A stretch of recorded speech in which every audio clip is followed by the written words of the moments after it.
ವೀಕ್ಷಕರೇ, ಆಫ್ರಿಕಾದ ಕೀನ್ಯಾದಲ್ಲಿರುವ ಆಂಬೋಸೆಲಿ national park ಅಂತ ಹೇಳಿದ್ರೆ ಅದು ದೈತ್ಯ ಆನೆಗಳಿಗೆ ಅಂತಾನೆ ಫೇಮಸ್ ಆಗಿದೆ.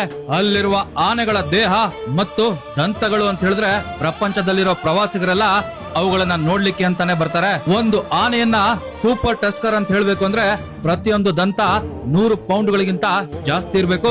ಕೆಜಿಗಳಲ್ಲಿ ಹೇಳ್ಬೇಕಂದ್ರೆ 45 ಕೆಜಿಗಳಿಗಿಂತ ಹೆಚ್ಚಾಗಿರ್ಬೇಕು.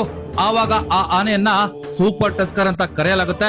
ಪ್ರಪಂಚದಲ್ಲಿ ಎಷ್ಟೋ ಸಾವಿರ ಆನೆಗಳಿದಾವೆ, ಆದ್ರೆ ಸೂಪರ್ ಟಸ್ಕರ್ ಗಳಿರೋದು ಬೆರಳೆಣಿಕೆಯಷ್ಟು ಮಾತ್ರ.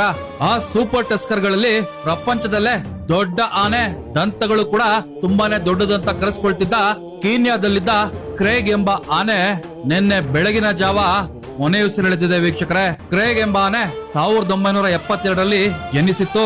ಸಾಯುವ ವೇಳೆ ಅದಕ್ಕೆ 54 ವರ್ಷ ವಯಸ್ಸಾಗಿತ್ತು. ಇಲ್ಲಿ ಒಂದು ಇಂಟ್ರೆಸ್ಟಿಂಗ್ ವಿಷಯ ಹೇಳಲೇಬೇಕು.